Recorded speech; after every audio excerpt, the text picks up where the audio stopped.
Tapza and here. Hello friends, welcome back. I am Elizabeth Matthew. Today I have come up with a new topic, Colroche Law of Independent Migration of Iron. Today's our topic is Colroche Law of Independent Migration of Iron. Before get going, it is essential to recollect a few terms that we have learned in the previous classes. Okay, in the last class we saw the variation of molar conductivity with the concentration. As concentration increases, the molar conductivity value decreases. That we have already explained in our previous class. Okay, here the molar conductivity value, variation of molar conductivity with the concentration is different for strong electrolyte and weak electrolyte. That behavior is different for both type of electrolyte. What is the difference between strong electrolyte and weak electrolyte? Strong electrolyte completely dissociate to produce ions, but weak electrolytes only partially dissociates. Okay, then if we draw a graph or if we plot lambda m versus concentration root C, we will get two types of graph. If we consider strong electrolyte, the nature of the graph will be a straight line. If we consider KCl as the electrolyte, which is a strong electrolyte, its graph will be like this. That we have learned in the previous session, detail. Okay, but if we take a weak electrolyte like acetic acid, the graph will be like this. Okay, in the case of strong electrolyte, we can by extrapolating this straight line graph, we will get the value of limiting molar conductivity. In this graph, we are plotting molar conductivity. Lambda m is molar conductivity, and in the last class we saw another term, that is limiting molar conductivity, lambda 0m. In the case of strong electrolyte, this limiting molar conductivity value can be obtained by extrapolating this straight line graph, and from this, the point of intersection, we will get the value of limiting molar conductivity.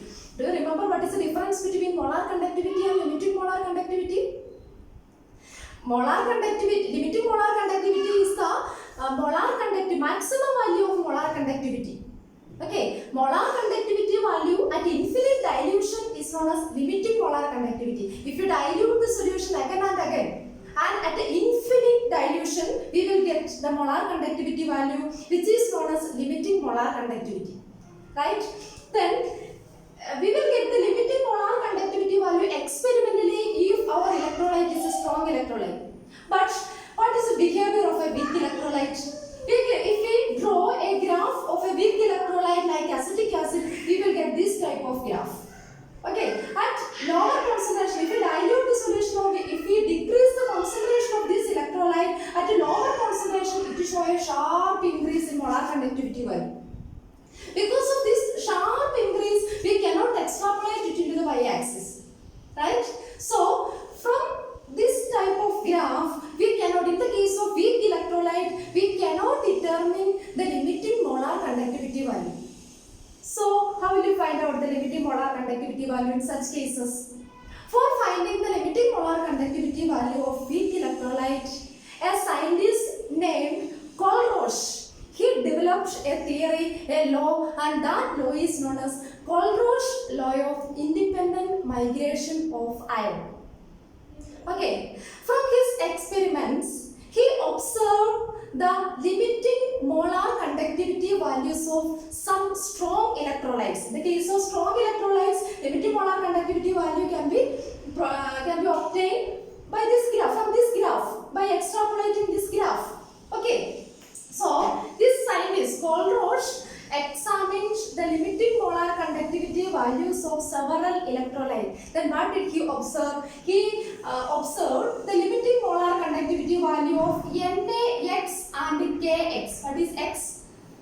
X is halide. X represents halogen. Sodium halide and potassium halide. He observed the limiting molar conductivity value of NaCl and KCl. Similarly, NaBr and KBr. Okay. Then NaI and Ki. What is significance? NaCl, when we take this pair, NaCl and KCl, the cations are different but anions are same. NaCl cation is Na plus, whereas in KCl cation is K plus. So same. Here also anion is same but cation is different. Okay.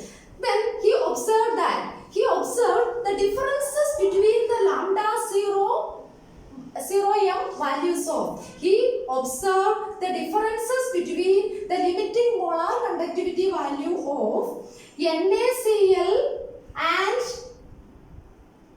KCl and NaBr and KBr and lambda 0m of NaI difference between lambda 0m of NaI and Ki, he got the same value. That means lambda 0m of NaCl minus KCl is equal to lambda 0m of NaBr minus KBr, which is equal to lambda 0m of NaI minus Ka, which is a constant. That constant is, I think, 23.4 molar conductivity value. So its unit is Siemens centimeter square per mole. Okay. So what did Coleridge observe? This Coleridge observed the difference between the limiting molar conductivity values of certain electrolyte, and that if this in all these pairs the anions are same, cations are different, and this difference will be equal to a constant. All these cases are, he got the same result. Similarly, he observed what NaBr and NaCl, lambda 0m value of NaBr and NaCl. Similarly, NaI and Ki. Here also he got the same observation. Okay, then here the value will be 1.8, I think 1.8 something, 1.8 Siemens centimeter square per mole. Okay, from this conclusion, he developed a theory, a law, and that law is known as Coleridge law of independent migration of ion. Then what did he say? This law states that the limiting molar conductivity of an electrolyte can be represented as the sum of the individual contributions of the anion and the cation of the electrolyte. If we consider NaCl as the electrolyte, his cation is Na plus and his anion is Cl minus. If we want to calculate the value of lambda 0m of NaCl, what did Coleridge say? Coleridge said this lambda 0m of NaCl equal to, this can be calculated by the lambda 0 values of limiting molar conductivity values of the corresponding cation and anion. This can be calculated by adding the individual contribution, limiting molar conductivity values of the individual contributions. This is very simple.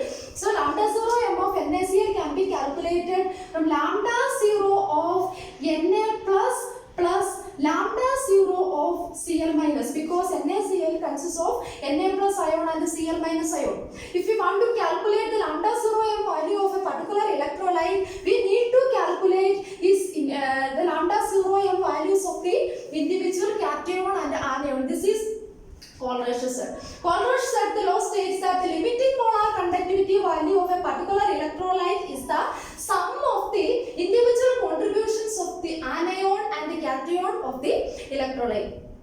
Do you get me?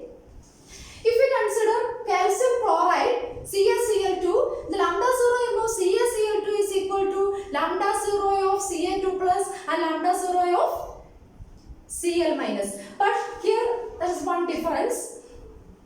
Here, in the case of electrolytes, we are using capital lambda, but when we consider the lambda 0 of ions, we are using small letter lambda. We should note that point. Here we are using, in the case of electrolyte, we are using capital lambda, whereas in the case of ions, we are using small letter lambda. Okay, if we consider calcium chloride, what is the speciality? What is the difference of calcium chloride and sodium chloride? Sodium chloride produces, if 1 mole of sodium chloride is taking 1 mole of Na plus ion and 1 mole of Cl minus ion will produce. Okay, then if you take calcium chloride, this ionized to produce ionization, we will will get, upon ionization we will get Ca2 plus ion and 2Cl minus ion. Okay, in such cases, if V plus be the number of cations produced and V minus be the number of anions produced, then the limiting molar conductivity value lambda 0 m of an electrolyte can be represented as nu plus lambda 0 plus nu minus lambda 0 minus. Here we can use any letter either nu or V. If V plus represents the number of cation and V minus represents the number of anion, we can say lambda 0 m is equal to V plus lambda 0 plus this V plus represents the number of cation and lambda 0 plus represents the limiting molar conductivity value of cation, and V minus represents the number of anion and lambda 0 minus represents the limiting molar conductivity of that anion. This is Colruyt's law of independent migration of ions. So what is Colruyt's law? What is its purpose? This Colruyt's law is or using this Colruyt's law we can easily calculate the limiting molar conductivity value of an electrolyte. Okay, then the Colruyt's law states that the limiting molar conductivity of an electrolyte is the sum of the molar conductivities of the sum of the individual contributions of the anion and the cation of the electrolyte. Okay, then in the last class we have seen the effect of values of the conductivity and the molar conductivity, variation of conductivity and molar conductivity with the concentration. Okay, if we consider a weak electrolyte like this acetic acid, at a low concentration, or if we dilute the solution again and again at a low concentration, we show a sharp increase in the molar conductivity value. Right? Then this is due to what? This is due to at a low concentration, since the weak electrolytes are already dissociated into very lesser number of ions. So if concentration decreases, its the degree of dissociation may increase. At a low concentration, even though it is a weak electrolyte, it can produce so much increased number of ions. Okay, thus the degree of dissociation increases at a lower concentration in the case of weak electrolyte. That's why at a lower concentration this graph shows this type of behavior. Okay, then if alpha be the degree of dissociation of an electrolyte, of a weak electrolyte, at the infinite dilution, if we decrease the concentration or if we increase the dilution process, at the infinite dilution we will get the maximum value of molar conductivity. Okay, at the infinite dilution or at a zero concentration, the degree of dissociation will be maximum. What is the symbol representing the degree of dissociation? Alpha be the degree of dissociation. At infinite dilution, in the case of weak electrolyte, the degree of dissociation alpha value becomes equal to. So in the case of weak electrolyte, if alpha is the degree of dissociation, at the infinite dilution or at a zero concentration, the value of alpha will be equal to 1. And it is also found that the value alpha is the ratio of the molar conductivity value to the limiting molar conductivity value. Alpha is equal to lambda m divided by lambda 0 m. Here lambda m represents the molar conductivity value and lambda 0 m represents limiting molar conductivity value. So now let's say the dissociation of a weak electrolyte. Weak electrolyte which dissociates only partially. So we can take acetic acid as the example. Acetic acid is a weak electrolyte and we can represent acetic acid as HAC. This on dissociation we can write it produce H plus ions and acetate ion. Since it is a weak electrolyte, dissociation will be, it can produce only lesser number of H plus ion and lesser number of acetate ion. Okay, since it is a weak electrolyte, the reverse reaction also possible, and after some time an equilibrium established, and we are going to calculate its equilibrium constant. Okay, in the beginning we have only the reactant. So the concentration of H plus ion or number of H plus ion and the number of acetate ion becomes 0. At the initial point, We have only the acetic acid, the reactant, and the concentration of H plus ion and the concentration of acetate ion become 0. If we take 1 mole of this acetic acid and if alpha be the degree of dissociation, since it is a weak electrolyte, it only dissociates partially. So if alpha be the degree of dissociation of this acetic acid, if we take 1 mole of the acetic acid and alpha be the degree of dissociation, we will get alpha number of H plus ion and alpha number of acetate ion, right? If you take 1 mole of acetic acid, we will get alpha number of H plus ion and alpha number of acetate ion, because alpha is the degree of dissociation. But if C be the concentration of this acetic acid, if C be the concentration of this acetic acid, then the concentration of H plus ion or the number of H plus ions will be C alpha and the number of acetate ion also will be C alpha. So what will be the concentration of this acetic acid? Now the concentration of this acetic acid is C be the initial concentration. So C minus C alpha with the concentration of acetic acid now. Right? So we can write it as C into 1 minus alpha. Now let's calculate the equilibrium constant. Equilibrium constant can be represented as Ka because it's an acid.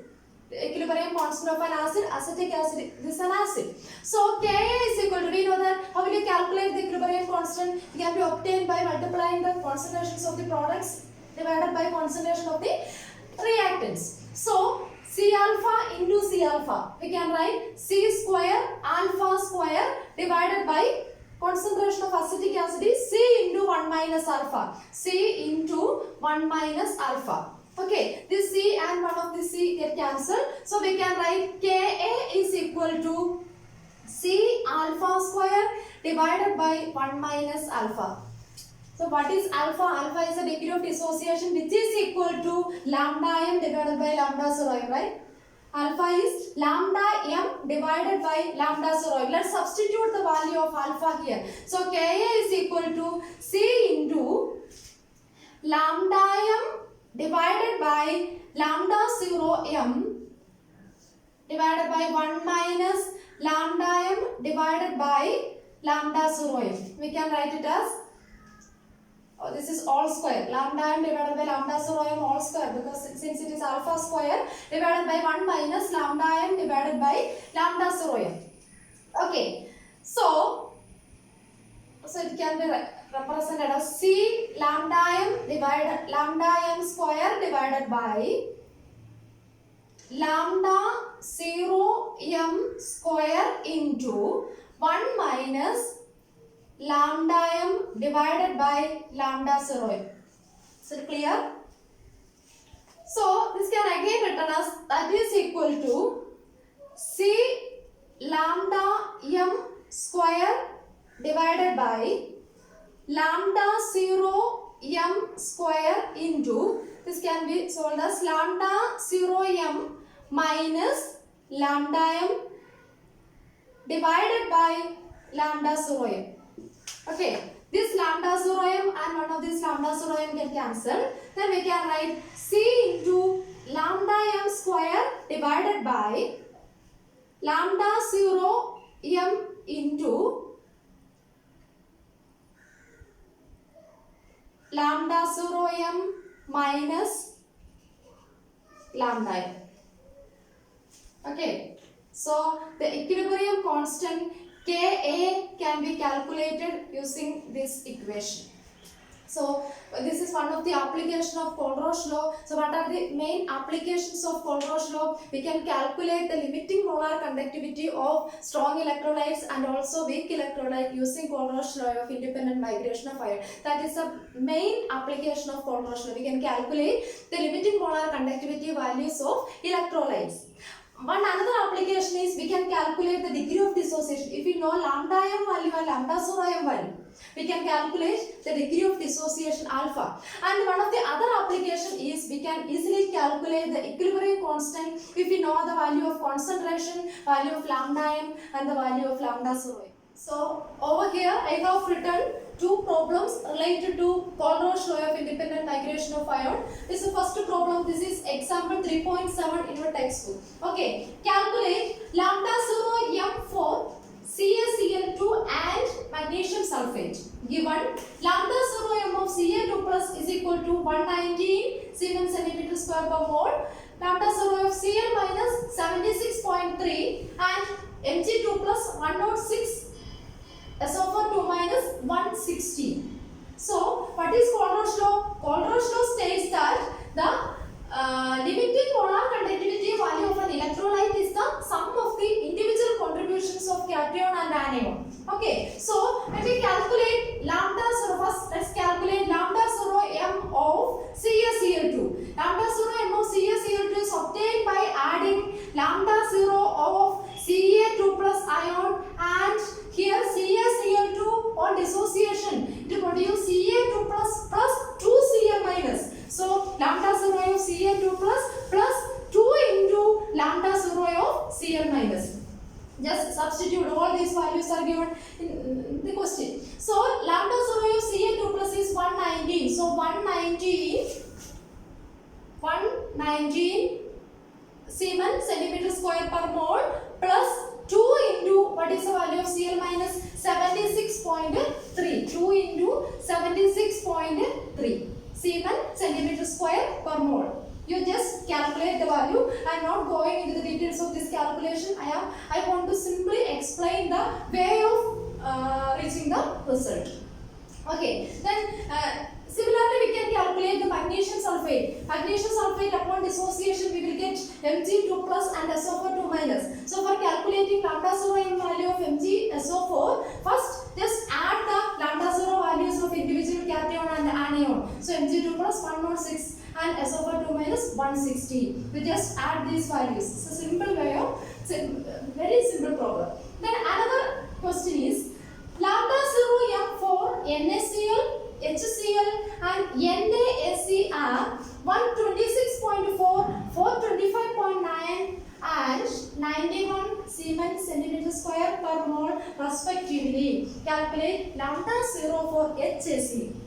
Here we need to calculate lambda 0 value of HAC, acetic acid. If we know the lambda 0 values of the individual cation, the respective cation and anion, calculation is very simple. Okay, we just add the lambda 0 value of cation and anion. But this is an entirely different question. It's very interesting question. Here we have to calculate the lambda 0 value of HAC. But lambda 0 values of some other compounds are given for calculating this compound. What are they? Lambda 0 m value of NaCl is given. Lambda 0 value of HCl is given. Lambda NaCl is given. HCl is given. Similarly, NaAC, these three compounds, lambda 0 values of these three compounds are given in our question. Okay, we have to find the lambda 0 value of HAC. Then what should I do? We need only HAC. So we need only the lambda 0 value of H plus and AC minus. From this compound, we will get the value of H plus is here. And here NaAC.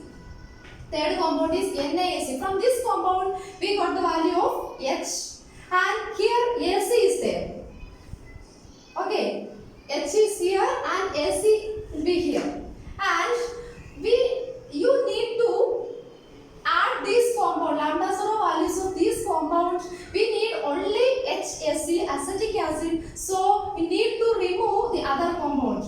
If we want only this H and AC part, or if we subtract this portion Na and Na plus ion and Cl minus, that is here NaCl is here. NaC value of NaCl is already given in our question. Lambda 0 m value of NaCl is given in our question. Okay, so if we want to calculate the lambda 0 m value of HAC, from this HAC the ions are H plus ion and acetate ion only. We need to calculate, we need to find the value of H plus and acetate ion only.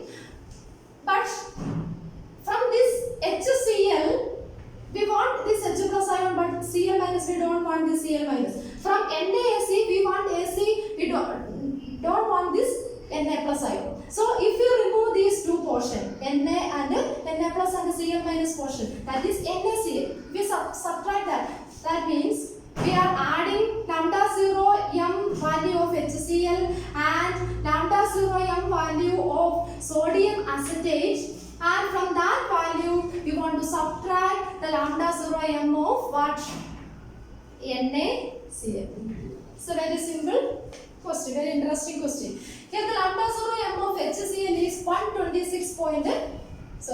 0m of HCl is 425.9. This is 425.9 plus C1 centimeter square per mole plus lambda 0 of NaS is 91 C1 centimeter square per mole, then minus what is lambda 0m of NaCl? NaCl is 126.4 Siemens centimeter square per mole. We just calculate this. We will get the answer. So that's all about today's topic. Thank you very much.